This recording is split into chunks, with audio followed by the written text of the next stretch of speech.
এই রংটা কয়েকটা বস্তু দ্বারা আল্লাহ পাঠিয়েছেন। তার মধ্যে এক নম্বরে মহিলা, যুগিনা লিন্নাসি হুব্বুস শাহওয়াতি মিনান নিসা। এই মহিলা দ্বারা আল্লাহ তাআলা এই দুনিয়াকে রঙ্গিত করে রেখেছেন, সুসজ্জিত করেছেন, আকর্ষণ তৈরি করে রেখেছেন।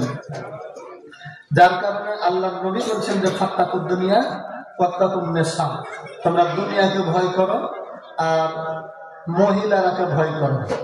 আর আল্লাহ রাব্বুল আলামিন বলছেন যে ফাত্তাকুল্লাহ, তোমরা আমি আল্লাহ রাব্বুল আলামিনকে ভয় করো। আর এক জায়গাতে বলছেন ফাত্তাকুন নার, তোমরা জাহান্নামের আগুনকে ভয় করো। কয়টা ভয় করার জিনিস কয়টা বলেন তো দেখি? দুইটা। আল্লাহর কথা অনুযায়ী দুইটা, নবীর কথা অনুযায়ী দুইটা। আর এই জাহান্নামের আগুনে পড়বে কয়টা গ্রুপ? এই দুইটা জিনিস। একটা নাস ওয়াল হিজারা, মানুষ এবং পাথরকে আল্লাহ রাব্বুল আলামিন দিয়ে জাহান্নামের আগুনের জ্বালানি করবেন, লকড়ি বানাবেন। তো এই জাহান্নামের আগুন থেকে আল্লাহ ভয় করতে বলেছেন আমাদেরকে। ভয় করার দরকার আছে না নাই? কেমন করে ভয় করতে হবে এই ব্যাপারে হাদিস এবং কোরআনের আলোকে আমি আলোচনা রাখতে চাই, যদি আল্লাহ তাআলা আমাদেরকে তৌফিক দান করেন। ওয়া মা তাওফিকি ইল্লা বিল্লাহ আলাইহি তাওয়াক্কালতু ওয়া ইলাইহি নুনীব। আল্লাহ নবী বলছেন যে ফাত্তাকুদ দুনিয়া ওয়াত্তাকুন নিসা, তোমরা মহিলাকে আর দুনিয়াকে ভয় করো। তো বিশ্ব নবী ফের আবার এই দুনিয়াটাকে উদাহরণ দিয়েছে কিসের সঙ্গে জানেন? দুনিয়ার ভেশ্যা মহিলা নারী, যারা ভেশ্যা নারী, তাদের সঙ্গে গোটা দুনিয়ার উদাহরণ দিয়েছেন। আচ্ছা বলেন, এই উদাহরণটা কেন দিলেন? একজন ভেশ্যা নারীর যেমন চরিত্র, এই গোটা দুনিয়াটার চরিত্র ওইরকমই। এবার দেখেন না হলে একজন ভেশ্যা নারী, খুব সুন্দরী ভেশ্যা নারী, এই নারীর কাছে যদি তার একজন ব্যক্তি যায়, তার কাছেও উনি কাপড় খুলে দিবেন, লজ্জাবোধ করবেন না। ওনার ছেলেও যদি যায়, তার কাছেও কাপড় খুলে দিবে, লজ্জাবোধ করবে না। তার দাদা দাদি, দাদা পোতা বেটা যতগুলো আত্মীয় যাবে তার কাছে, ও বলবে না যে আমি তোর কাছে যাবো না। আবার কিসের দরকার? অর্থের দরকার, টাকার দরকার। বলেন তো ঠিক না? ঠিক। এই দুনিয়াটা হলো ওই রকমই, গোটা দুনিয়াটা ওই লোভনীয় বস্তু। কেমন? দুনিয়ার কাছে যখন যাবেন, দেখেন এই দুনিয়ার নিয়ম, যে বাড়িটাতে যে জমিটার মালিক আমার দাদা ছিল, ওই দাদা যখন চলে গেল, দাদার পরে আমার বাবা আসলো, বলবে না এই জমিতে বাড়িতে যে তোর দাদা তোর বাবার বাড়ি, আমি তুই আমার কাছে আসিস না, দরজা খুলে দিবে। আবার আমার বাবা যখন চলে যাবে, আমার জন্য এটা ফিটেস্ট হয়ে গেল। আমি যখন চলে গেলাম, আমার পরে আমার সন্তানের কাছে এটা ফিটেস্ট হয়ে গেল। তাহলে পরে ওই ভেশ্যা মহিলাটা যেমন করে রাতের অন্ধকারে একজন ব্যক্তির জন্য যা, তার ছেলের জন্য তা, তার পোতার জন্য তা, তার নাতির জন্য তা, গোটা দুনিয়াটা এরকমই। একটু কথা বলেন তো ঠিক না ঠিক? এই দুনিয়ার মোহে পড়ে যারা জীবন বরবাদ করে দিয়েছে, আমার আল্লাহ রাব্বুল আলামিন ওদেরকে ডাক দিয়ে বলেন ওয়াত্তাকুল্লাহ,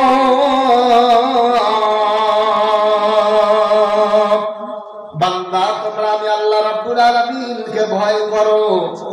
কেমন ভয় করার দরকার? এবার ভয় করার মধ্যে কোয়ালিটিও দুই রকম রয়েছে। কয় রকম?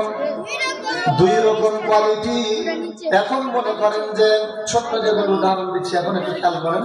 মানে আমি আপনাদেরই তো দেশের সন্তান, আমার গ্রাম্য ভাষায় আমি উদাহরণ গুলো দেব। সেটা হলো যে একটা দুষ্টু ডাকাত, মার্ডার কেসের আসামি, আর মানে পরোয়ানা জারি হয়ে গেছে, তাকে গ্রেফতারি পরোয়ানা জারি হয়ে গেছে। এবার ও পালিয়ে বেড়াচ্ছে আর পুলিশে তাকে খুঁজে বেড়াচ্ছে। পুলিশে খুঁজতে খুঁজতে খুঁজতে খুঁজতে খুঁজতে তাকে চতুর্দিক থেকে ঘিরে ফেলেছে, একদিক খালি ফাঁকা পেয়েছে। আপনারা বলেন তো যখন ঘিরে ফেলেছে তখন ওই আসামিটা ওখান থেকে পালাবে না দাঁড়িয়ে থাকবে? পালিয়ে গেল, সে বেঁচে গেল। এটা একটা উদাহরণ। আরেকটা হলো যে হাতে লাঠি সরা কিচ্ছু নাই, তার সামনে একটা খ্যাপা কুকুর কিংবা সাপ কিংবা শিয়ালে তাকে তাড়ছে। এখন উনি হাতে তো লাঠি সরা কিছু নাই, যান বাঁচানোর জন্য পালাবে না দাঁড়িয়ে থাকবে?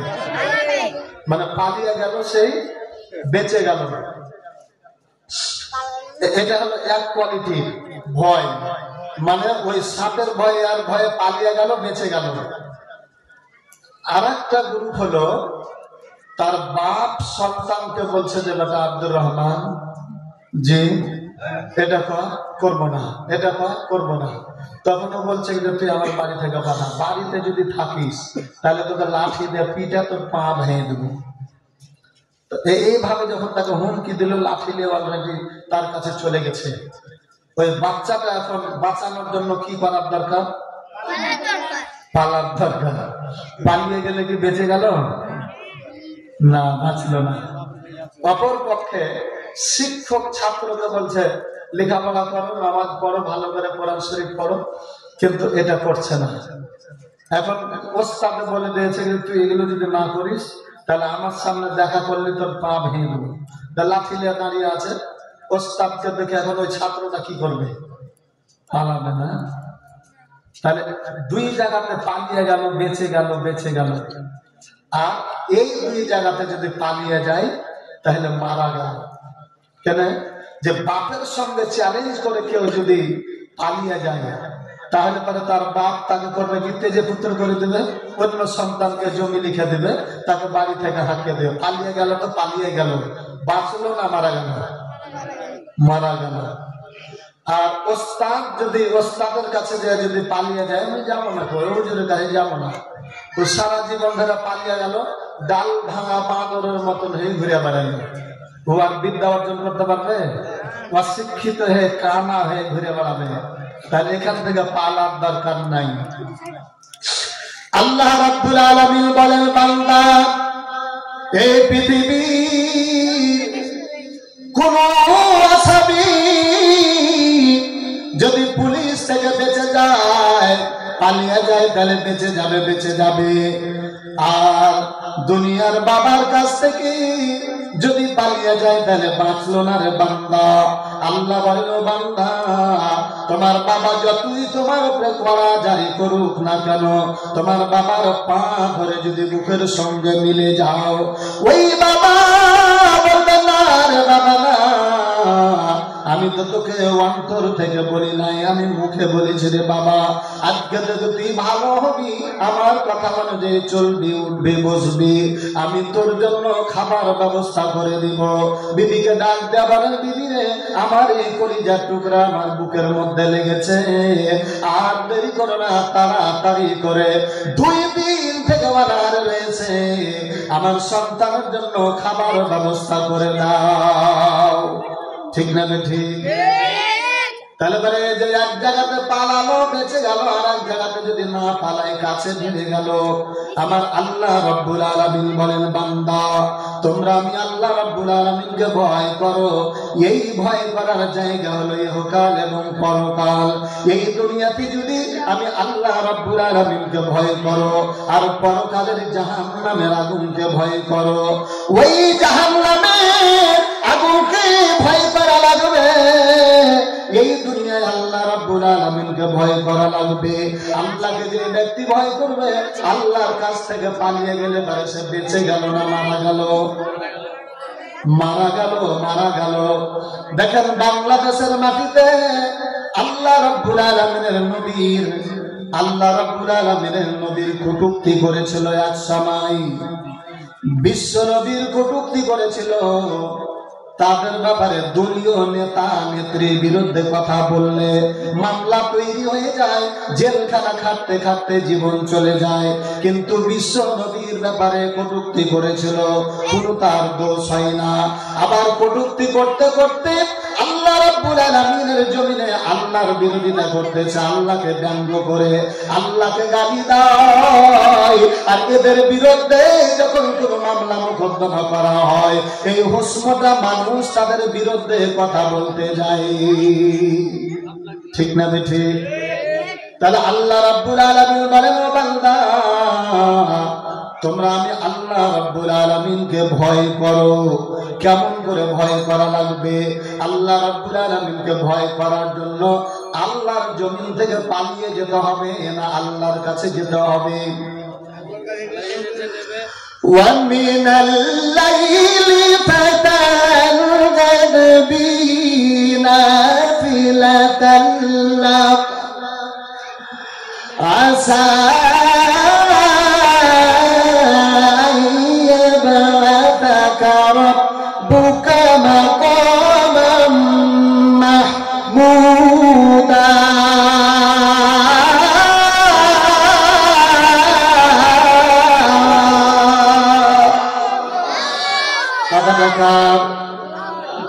আল্লাহ রাব্বুল আলামিন বলেন, ও বান্দা, গভীর রাত্রে তুমি আমি আল্লাহকে ভয় করো। আমি আল্লাহর কাছে ভয় করার জন্য গভীর রাতের অন্ধকারে যে বান্দাগুলো তাহাজ্জুদের নামাজ পড়বে, তাহাজ্জুদের নামাজ পড়ে আমি আল্লাহ রাব্বুল আলামিন বলে দিলাম, যে বান্দা তাহাজ্জুদ নামাজ পড়ে ওই বান্দা একমাত্র আমি আল্লাহ রাব্বুল আলামিনের বুকের মধ্যে পড়ে যায়। ওই বুকের মধ্যে আমি আল্লাহ রাব্বুল আলামিন বলি, বান্দারে, আমি আল্লাহ তোমার জিন্দেগির তামাম গুনাহ খাতাগুলো মাফ করে দিয়ে আমি আল্লাহ তোমাদের জন্য যেটা দিয়ে দিলাম, জান্নাতের মাকামে মাহমুদ দান করে দিলাম। জোরে বলেন সুবহানাল্লাহ। তাহলে আল্লাহ রাব্বুল আলামিনকে ভয় করার জন্য আল্লাহর কাছ থেকে পালিয়ে যাওয়া লাগবে না, আল্লাহর কাছে চলে যেতে হবে। একটু বলেন তো, মসজিদটা কার ঘর? আল্লাহ রাব্বুল আলামিনের বান্দা মসজিদে গিয়ে যখন বলবেন, আল্লাহ রাব্বুল আলামিনকে ডাক দিয়ে বলবেন, ও আল্লাহ, একমাত্র কেবলমাত্র তোমারই ইবাদত করি আর তোমারই কাছে চাই। আল্লাহ বলেন, ও বান্দা, আমি আল্লাহ তোমাকে চাওয়াটা শিখিয়ে দিলাম, কারণ তুমি চাইতে পারবে না, আমি আল্লাহ যেটা চাইতে হবে সেটা আমি আল্লাহ তোমাদেরকে দিয়ে দিলাম। ওটার নাম আল্লাহ ডাক দিয়ে বলেন, ইহদিনাস সিরাতাল মুস্তাকিম।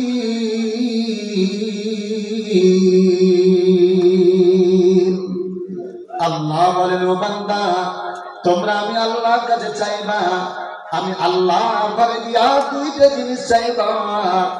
একটা হলো হেদায়েত, এটা যদি তকদিরে না থাকে আমার আল্লাহর জান্নাত পাওয়া যাবে না।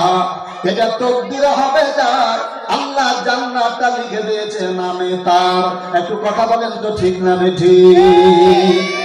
আল্লাহ বলেন, ও বান্দা, আমি আল্লাহর কাছে হেদায়েতের পথ চাইবার একটা পথ হলো সোজা পথ, সোজা পথ। আল্লাহ রাব্বুল আলামিন বলেন, ওয়া আনি'বুদুনি হাযা সিরাতিম মুস্তাকিম। আল্লাহ ডাক দিয়া বলেন, বান্দারে, তোমরা যদি আমি আল্লাহর ইবাদত করো, ওই ইবাদতের বিনিময় আমি আল্লাহ যে পথটা দিয়ে দিব ওটা অন্য পথ নয়, ওটা বাঁকা পথ নয়, ওটা সোজা পথ, ওটা সোজা পথ। এই সোজা পথ যে চলে পেয়ে গেল, আমি আল্লাহ রাব্বুল আলামিন তার জন্য জান্নাত তৈরি করে দিলাম। জোরে বলেন সুবহানাল্লাহ।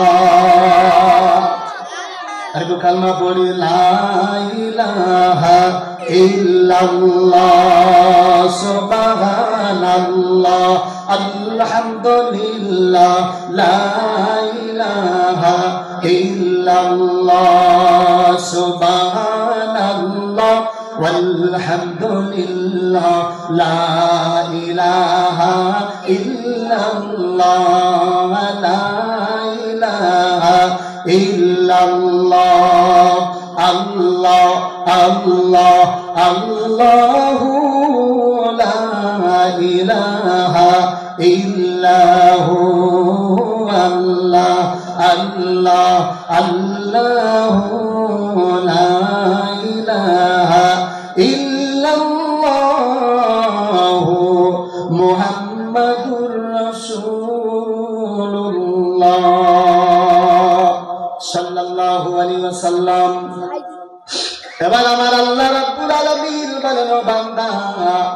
তোমরা সোজা পথ যদি নিতে চাও তাহলে একমাত্র কেবলমাত্র ইবাদত করা লাগবে কার? আর একটু জোরে বলেন কার? আল্লাহ রাব্বুল আলামিন বলেন ওয়া মা খালাকুতুল জিন্না ওয়াল ইনসা ইল্লা লিয়াবুদুন।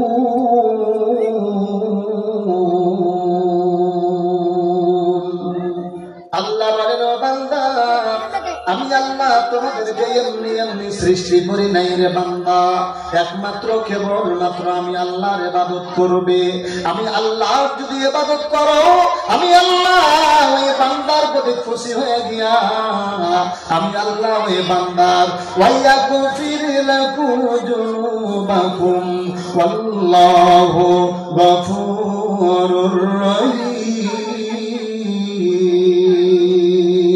আমি আল্লাহ ওই বান্দার জীবনের সমস্ত গুনাহ খাতাগুলো মাফ করে দেব। জোরে বলেন সুবহানাল্লাহ। তাহলে গুনাহ মাফ হতে গেলে পারে ইবাদত হবে কার? কোন পথে? সোজা পথে না বাঁকা পথে? এবার আল্লাহ রাব্বুল আলামিনের নবী, বিশ্ব নবীর সাহাবীরা কেমন করে আল্লাহ রাব্বুল আলামিনকে ভয় করেছেন। আল্লাহ রাব্বুল আলামিনের নবী জনাবে মুহাম্মদুর রাসূলুল্লাহ সাল্লাল্লাহু আলাইহি ওয়াসাল্লামের 12টা 13টা পর্যন্ত বিবি একসাথে ছিলেন। বিবি খাদিজার পরে এই 12টার মধ্যে আম্মা জান আয়েশা রাদিয়াল্লাহু তাআলা আনহাকে সঙ্গে লইয়া বিশ্ব নবী বাড়ি থেকে বের হয়ে গেলেন। বাড়ি থেকে বের হয়ে যাওয়ার পরে আল্লাহ রাব্বুল আলামিনের নবী জনাবে মুহাম্মদুর রাসূলুল্লাহ সাল্লাল্লাহু আলাইহি ওয়াসাল্লাম আম্মা জান আয়েশা রাদিয়াল্লাহু তাআলা আনহাকে ডাক দিয়ে বলেন, আয়েশা রে, আসমানের দিকে নজর করে দেখো তো, আজকের আসমানের তারকাগুলো কেমন টকটকে হয়ে আছে, তুমি একটু কি গুনে দিতে পারবে রে আয়েশা? আম্মা জান আয়েশা বলেন, নবীজি, এই তারকাগুলো গোনার আমার কোনো ক্ষমতা নাই। আল্লাহ রাব্বুল আলামিন নবী বলেন, আয়েশা, এতগুলো তারকা তুমি গুনতে পারবা না। এই তারকার সামনে কি একজন ব্যক্তি রয়েছে, ব্যক্তিটা কি? আম্মা জান আয়েশা রাদিয়াল্লাহু তাআলা আনহা উনি চিন্তা করলেন, মনে মনে চিন্তা করলেন যে মনে হয় আমারই আব্বার কথা বলবেন। কিন্তু না, বিশ্ব নবী ডাক দেয়া বলেন, আয়েশা রে, আজকে আসমানে যতগুলো তারকা রয়েছে, এই তারকাগুলোর চাইতে বেশি নেকি আমার শ্বশুর আব্বা হযরতে উমরের নেকির খাতায় রয়েছে। এই কথাটা যেমনি বললেন, আম্মা জান আয়েশা রাদিয়াল্লাহু তাআলা আনহা ওনার চোখ দিয়ে ঝরঝর করে পানি পড়তে লাগলো। ওনার মাথাটা নিচু করে দিল, মনটা ভারী করে দিল। বিশ্বনবী উনি বুঝতে পেরেছেন কিনা বলেন তো দেখি? বিশ্বনবী বুঝতে পারলেন। আয়েশার দিকে দেখে, আয়েশার ভারী মনটা দেখার পরে আল্লাহ রাব্বুল আলামিনের নবী এরকম করে মাথায় হাত দিয়া বলেন, আয়েশা রে, আমি বুঝতে পেরে নিয়েছি তোমার মনটা কেন ভারী হয়েছে, কেন ভারী হয়েছে। আম্মা জান আয়েশা বললেন, নবীজি, কেন ভারী হবে না?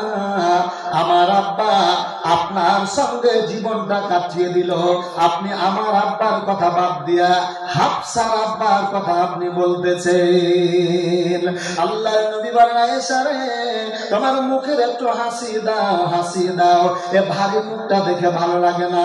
আল্লাহর নবী বলেন, আয়েশা, সারা জীবনের উমরের যতগুলো নেকি রয়েছে, সারা জীবনের নেকি হলো এতগুলো, আর তোমার আব্বা একটি দিন মাত্র আমার সঙ্গে ছিল, একটা রাত। ওই রাতের অন্ধকারে যে গুহার মধ্যে আমরা অবস্থান করেছিলাম, ওই একটা রাতে যতগুলো নেকি অর্জন করেছে, উমরের এই সারা জীবনের নেকির চাইতে তোমার আব্বার একই রাতের নেকি বেশি করেছে। এই যে নেকি, এই ঘটনাটা আম্মা জান আয়েশা রাদিয়াল্লাহু তাআলা আনহার সঙ্গে হচ্ছে। এই ঘটনাটা আম্মা জান আয়েশা রাদিয়াল্লাহু তাআলা আনহার সামনে যখন বলা হলো, আয়েশা রাদিয়াল্লাহু তাআলা আনহা উনি অত্যন্ত খুশি হয়ে যায়। নিজের বাবার সুনাম যদি করা যায় তাহলে মেয়েরা কত খুশি হয়ে যায়। এই খুশিতে একখানা হয়ে ঘুরি ঘুরি করে। আম্মা জান হাফসা রাদিয়াল্লাহু তাআলা আনহা, উনি কার মেয়ে বলেন তো? হযরতে উমারের। তাহলে আয়েশা রাদিয়াল্লাহু তাআলা আনহার আব্বার নাম কি? আবু বকর। আর হাফসার আব্বার নাম হলো হযরতে উমার। হযরতে উমারের কানে তার মেয়ে ডাক দিয়ে বলেন, আব্বাজান আপনি কি আমল করেছেন? সারা জীবন ধরে আপনি যে নেক অর্জন করেছেন, এই নেকিটা আমার আয়েশার আব্বা একই রাতের থেকে আমার যে আপনার জীবনের নেকি কম হয়ে গেছে। এই কথাটা বলতে গেলে পারে হযরত ওমর ফারুক রাদিয়াল্লাহু তাআলা আনহু উনি চান্স নেওয়ার জন্য তৈরি হয়ে গেলেন। ঘটনাক্রমে কিছুদিন পরে বিশ্ব নবী মারা গেলেন। বিশ্ব নবীর পরে হযরত ওমর আবু বকর রাদিয়াল্লাহু তাআলা আনহু উনি আমিরুল মুমিনিন হয়ে গেলেন। তার কিছুদিন পরে হযরত আবু বকর রাদিয়াল্লাহু তাআলা আনহু উনি দুনিয়া থেকে বিদায় হয়ে গেলেন। এই বিদায় শোক হযরত ওমর ফারুক রাদিয়াল্লাহু তাআলা আনহুর কলিজা ফেটে চৌচির হয়ে যায়। এবার যখন দুনিয়া থেকে বিদায় হয়ে গেছে হযরত আবু বকর, এখন হলো প্রধান আমিরুল মুমিনিন কে বলেন তো দেখি? উমর।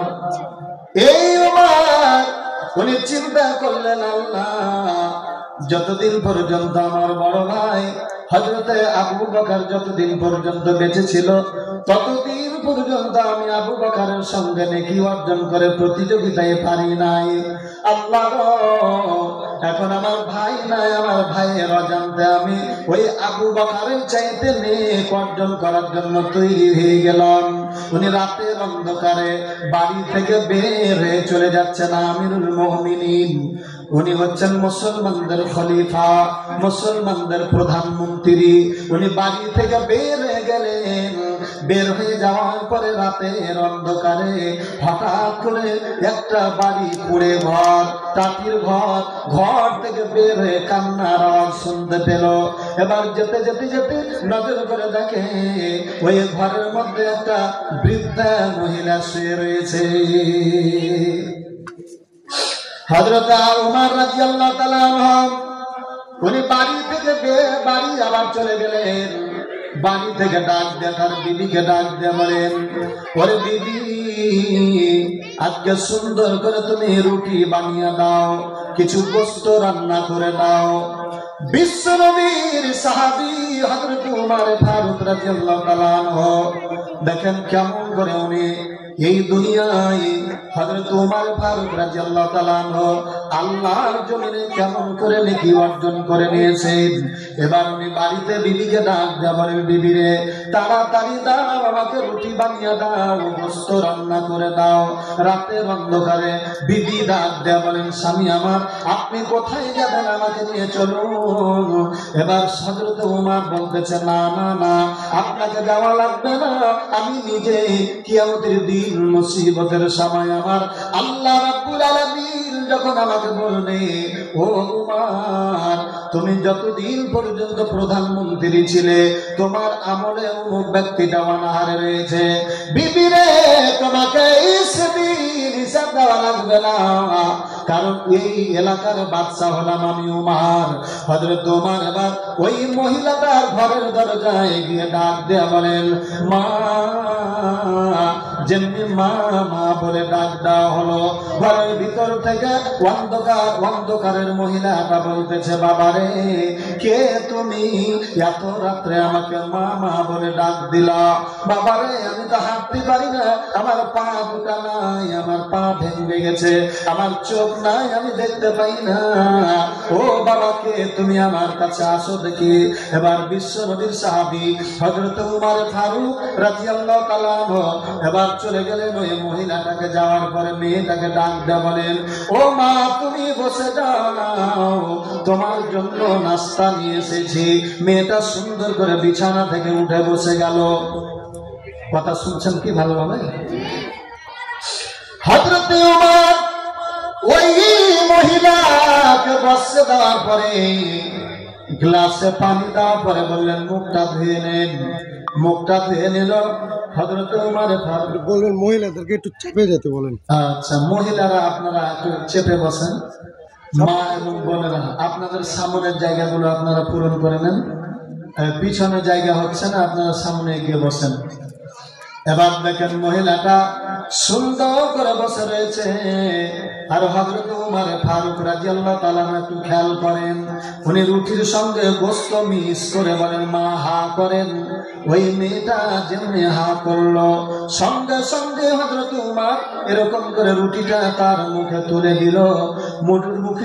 রুটির মুখে দেওয়ার পরে একটা চাপ বন দিয়েছে, আর এর মধ্যে বলছে যে নাই নাই নাই। হযরত ওমর বলেন গো মা, আপনি বার কি নাই নাই বলতেছেন? ওই মহিলা হযরত ওমর ফারুক রাদিয়াল্লাহু তাআলা আমাকে ডাক দিয়ে বলেন, তুমি কে গো?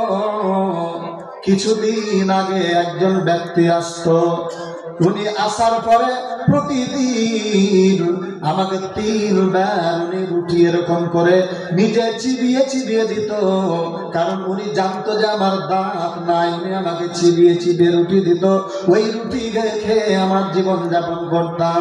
ওরে বাবা, কিছুদিন আগে পর্যন্ত কে ওই ব্যক্তিটাকে আর পাই না, এখন পর্যন্ত আমি অনাহারে রয়েছি। হযরত ওমর বলেন গো মা, আল্লাহু আকবার, আল্লাহু আকবার। আল্লাহ গো, ও আল্লাহ, এমন কোন জায়গা নাই যে আমার ভাই হযরত আবু বকর ছাড়া কেউ নয়। ওই আবু বকর রাতের অন্ধকারে এই জায়গা পর্যন্ত পৌঁছেছে। আল্লাহ গো, আমার ভাই দুনিয়াতে বেঁচে থেকে যতগুলো নেকি অর্জন করেছে, আমি উমার পর্যন্ত তার কাছে যেতে পারলাম না। একটু জোরে বলেন সুবহানাল্লাহ। তাহলে যে উমার নেকির জন্য তারা পাগল ছিল, ক্ষমতার জন্য নয়। আর আজকে আমাদের দেশের নেতৃবৃন্দ, এই যে নেতৃত্ব দেওয়ার জন্য, ক্ষমতার জন্য বেশি বাড়াবাড়ি করতেছে। নিজের দলের লক্ষ্য নিজে মারতেছে, অন্য দলের লক্ষ্য মারতেছে। একটু বলেন তো, ক্ষমতার এবং ইজ্জতের মালিকটা কে? وتعد من تشاء وتذل من تشاء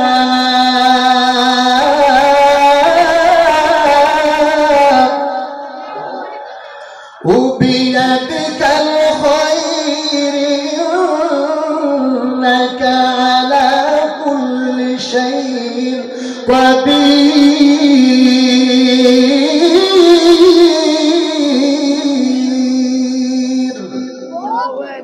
ক্ষমতার মালিককে, ইজ্জতের মালিককে, বেইজ্জতের মালিককে আল্লাহ রাব্বুল আলামিন বলেন, ও বান্দা, এই দুনিয়ায় আমি আল্লাহ তোমাদের ক্ষমতাটা আমি আল্লাহর হাতে নিজের হাতে রেখে দিয়েছি। আমি আল্লাহ রাব্বুল আলামিন। তাবারাকাল্লাযী বিয়াদিহিল মুলক ওয়া হুয়া আলা কুল্লি শাইইন কাদির। ভাইরা আমার, বাবাজিরা আমার, আল্লাহ রাব্বুল আলামিন নিজেই ক্ষমতার মালিক। আর কাকে ক্ষমতা দিবে, কার কাছ থেকে ছিনিয়ে নিবে, ওটা তার হাতেই রেখে দিয়েছে। একটু জোরে বলেন সুবহানাল্লাহ। তাহলে ইবাদত হবে কার? খুশি করতে হবে কাকে? না মানুষকে খুশি করতে হবে? মানুষকে খুশি করে লাভ নাই, বরং কাকে খুশি করলে আল্লাহ রাব্বুল আলামিন খুশি হবেন? আল্লাহকে খুশি করতে হবে। আর আল্লাহকে খুশি করতে গেলে আল্লাহকে ভয় করা লাগবে, ভয় করার মতো ভয় করা লাগবে। এবার দেখেন, বিশ্ব নবী জনাবে মুহাম্মদুর রাসূলুল্লাহ সাল্লাল্লাহু আলাইহি ওয়াসাল্লামের সাহাবীরা কেমন করে নবীজিকে ভালোবেসেছেন, আল্লাহকে কেমন করে ভয় করেছেন, এই দৃষ্টান্তগুলো যদি আমি আপনাদের মাঝে তুলে ধরি, তাহলে পরে আপনারা বুঝতে পারবেন আল্লাহ রাব্বুল আলামিনের জান্নাত নেওয়ার জন্য, আল্লাহ রাব্বুল আলামিনের জান্নাত নেওয়ার জন্য রাসূলের সাহাবীরা বিশ্বনবীর পিছন পিছন পাগলের মতো দৌড়াদৌড়ি করেছেন। মসজিদটা একটু তৈরি করার দরকার আছে না নাই? আলোচনা কিসের হবে? মসজিদে। তো বিশ্বনবী মুহাম্মদ সাল্লাল্লাহু আলাইহি ওয়াসাল্লাম, এই যে আজকে বালু বাগান মসজিদের আলোচনা, তো এই মসজিদ নির্মাণ করেছেন বিশ্বনবী। মক্কা থেকে উনি যখন সর্বপ্রথম কালিমার দাওয়াত দিতে লাগলেন, প্রথমেই যখন কালিমার দাওয়াত দিতে লাগলেন, তখন এই কালিমাটা মানুষেরা কিন্তু গ্রহণ করে নিল না, মক্কার লোকেরা। আসলে কালিমাটা ভালো না খারাপ? জি, চাঁদনির একটা ভালো না খারাপ? ইসলামটা ভালো না খারাপ? ভালো। কিন্তু এই ইসলামকে সবাই ভালোবাসে না, এরকম আছে না নাই? কারণ ইসলামের আইন হলো চোরের হাত কেটে নিতে হবে, জেনাকারীকে দুনিয়া থেকে বিদায় করে দিতে হবে। এই আইনটা কার? আল্লাহ। আর আল্লাহরই দেওয়া ইসলাম। তো এই ইসলামটা যখন কায়েম হয়ে যাবে, তখন চোরে চুরি করতে পারবে না, হাত কেটে নিলে। জেনা করতে পারবে না, দুনিয়া থেকে বিদায় করে দিতে হবে। এই জন্য তারা বিরোধিতা করছে। একটু কথা বলেন তো, ঠিক না ঠিক? কারণ যারা চুরি করে অভ্যাস, চুরি করে যাদের অভ্যাস, তারা মসজিদে গেলেও চুরি করবে। কি চুরি করবে?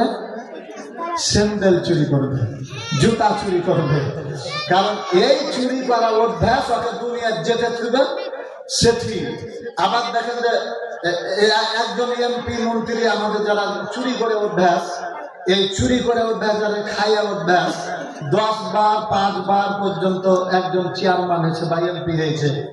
এমপির ভোটে যখন দাঁড়ায়, তখন উনি কিন্তু সুন্দর করে পায়জামা পাঞ্জাবি, নতুন টুপি, নতুন রুমাল গায়ে দিয়ে এক ওয়াক্ত আসরের নামাজ 4 টার পড়েছে। এরকম নজির আছে না নাই? আছে। তাহলে পারে অতি ভক্তি চোরের লক্ষণ।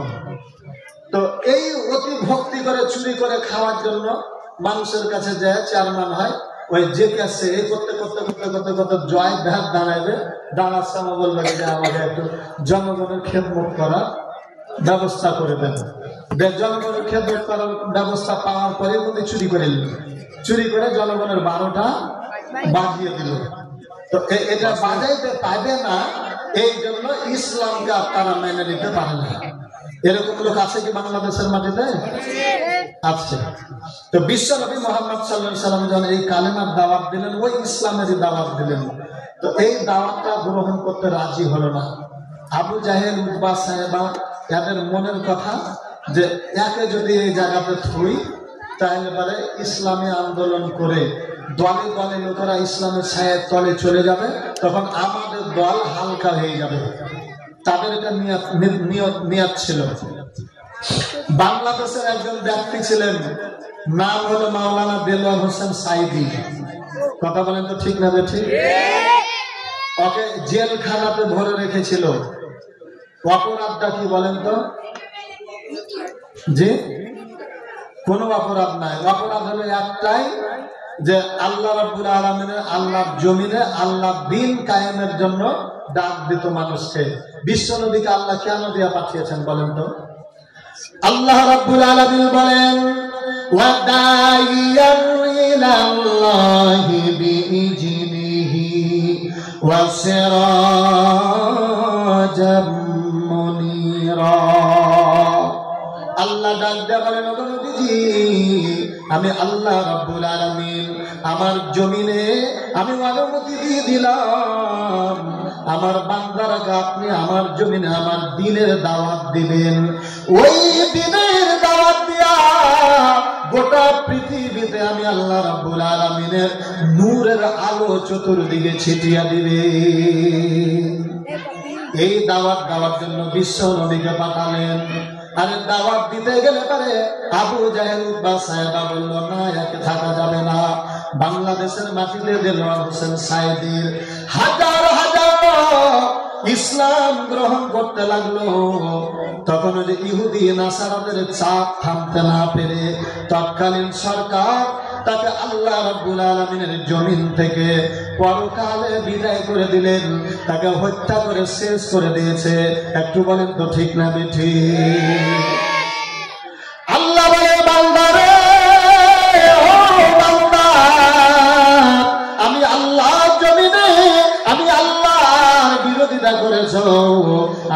আল্লাহ রাব্বুল আলামিন তোমাকে আমার জমিনে রাখবো না, আমার জমিনে রাখবো না।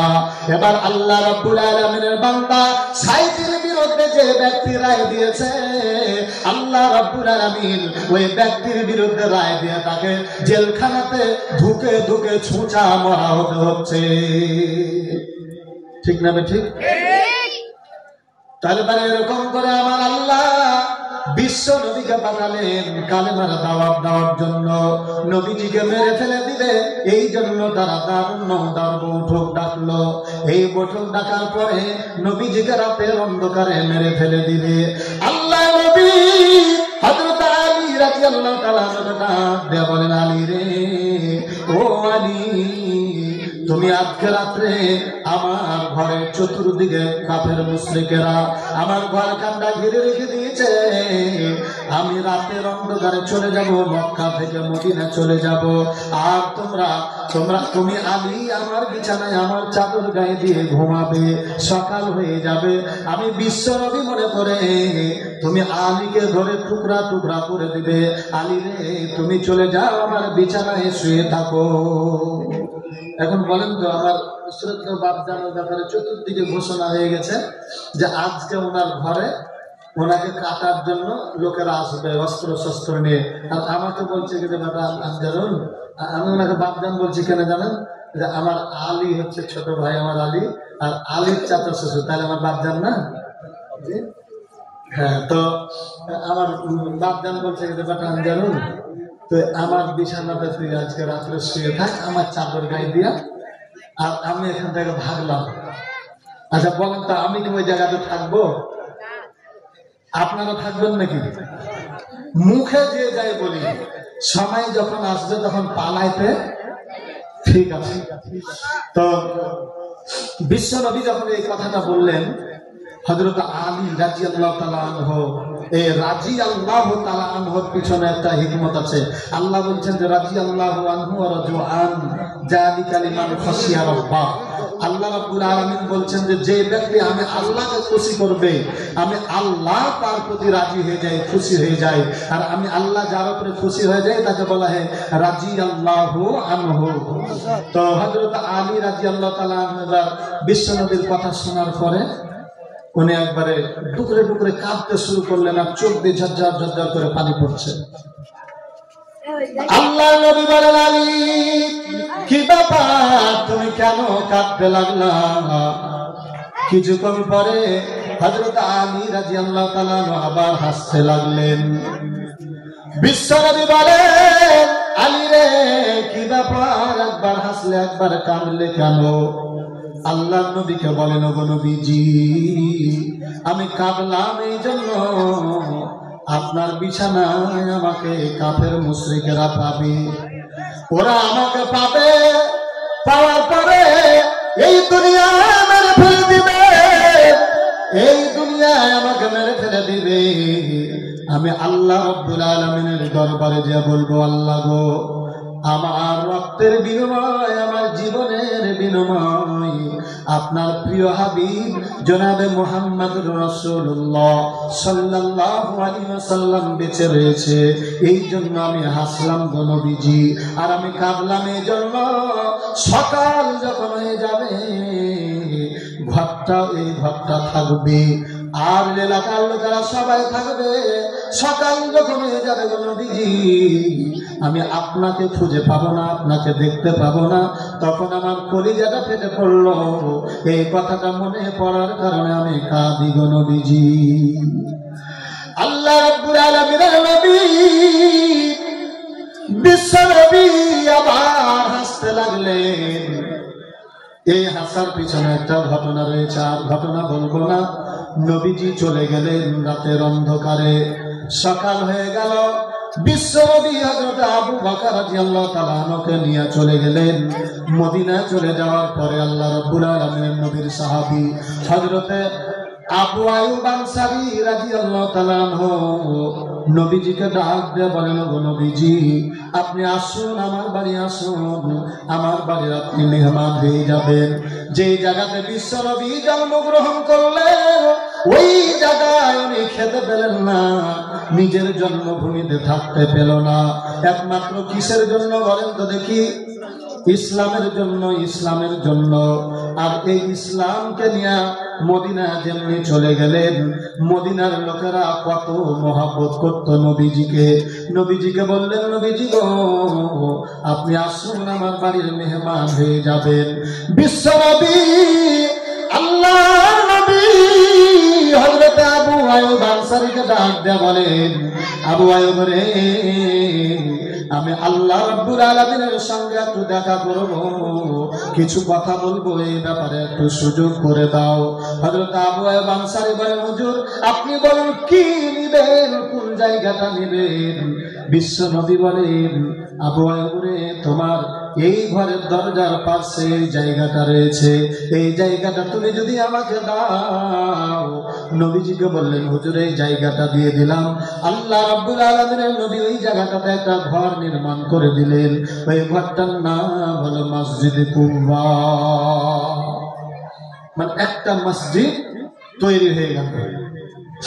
এই মসজিদ ছোট একটা মসজিদ, মদিনায় যখন বিশ্বনবী কালেমার দাওয়াত দিতে লাগলেন, এই কালেমা গ্রহণ করার জন্য লোকেরা দলে দলে দলে ইসলামের ছায়া তলে অনেক ভর্তি হয়ে গেল। হযরত আবু আইয়ুব আনসারী রাদিয়াল্লাহু তাআলা আনহুকে বলেন, আবু আইয়ুব রে, এখন একটা সংসদ ভবন তৈরি করার দরকার আছে। বিশ্বনবীর সাহাবী হযরত আবু আইয়ুব আনসারী বলেন, হুজুর বলুন এতগুলো মদিনার জায়গার মধ্যে কোন জায়গাটা আপনার পছন্দ? যে জায়গাটা আপনি পছন্দ করবেন ওই জায়গাটা আপনার ব্যবস্থা করে দেই। আল্লাহ নবীর সাহাবী হযরত আবু আইয়ুব আনসারী রাদিয়াল্লাহু তাআলা আনহু উনি মদিনার সমস্ত লোকেরাকে জিজ্ঞাসা করলেন, এই যে 3 রাস্তার কোনা, এই জায়গাটা কার? বলে, কেন আবু আইয়ুব আনসারী? না তো ওই জায়গাটা আমার নবীর পছন্দ হয়েছে। আল্লাহ নবীর সাহাবী হযরত আবু আইয়ুব আনসারীকে ডাক দিয়ে বলেন, ওরে আল্লাহর বান্দা, জমিটা কার এটা জানি না, তবে এই রাস্তার জমিটার পাশে দাঁড়িয়ে দাঁড়িয়ে দুটা বালক নাবালক মাসুম বাচ্চা এর আগে কাঁদতে দেখেছি, নবী কাঁদতে দেখেছি। বিশ্ব নবীর সাহাবী হযরত আবু আইয়ুব আনসারী রাদিয়াল্লাহু তাআলা আনহু ওই বাচ্চা দুটার খোঁজ করতে করতে পেয়ে গেলেন। দুটা বাচ্চাকে পাওয়ার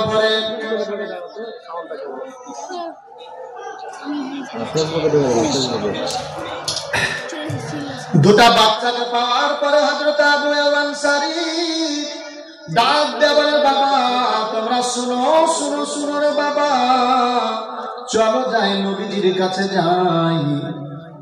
নবীজির কাছে চলে গেলেন। আল্লাহ রাব্বুল আলামিনের নবীকে বললেন, আল্লাহর নবী বললেন, তোমাদের আব্বা কোথায়? যেমনি এই কথা বলেছেন, এই কথা শোনার পরে দুইজন বাচ্চা জোরে জোরে কাঁদতে শুরু করলেন। আল্লাহর নবী ডাক দিয়ে বলেন, বাবা তোমাদের কি হয়েছে রে বাবা, কেন কাঁদতে লাগলে? ওই বাচ্চা দুটা ডাক দিয়ে বলেন, নবী আমাদের জন্মের পরে আমার ছোট ভাইটা যেদিন দুনিয়াতে এসেছে, তার কিছুদিন পরে আমার আব্বা আমাদেরকে ছেড়ে চলে গেছে। আমাদের এই দুনিয়াতে কেউ নয়। যেমনি আব্বার কথা বলেছেন, আমাদের কলিজায় আঘাত লেগে গেছে। আল্লাহ নবী বলেন, ও বাবারা, শুধু তোমরা ইতিম নয়, ইতিম যদি বলা হয় তাহলে সবচেয়ে বড় ইতিম আমি। আমার বাবা নাই, আমার মা নাই, আমার দাদা চাচা পর্যন্ত দুনিয়াতে কেউ নাই, যার কারণে আমাকে মক্কা থেকে মদিনা চলে আসতে হয়েছে। বাবারে, তোমরা যদি এতিম মনে করো, আমি যদি তোমাদের বাবা হই বলে দাও, তোমরা খুশি হবা না নারাজ হবা? ওই বাচ্চা দুটা বলে, নবীজি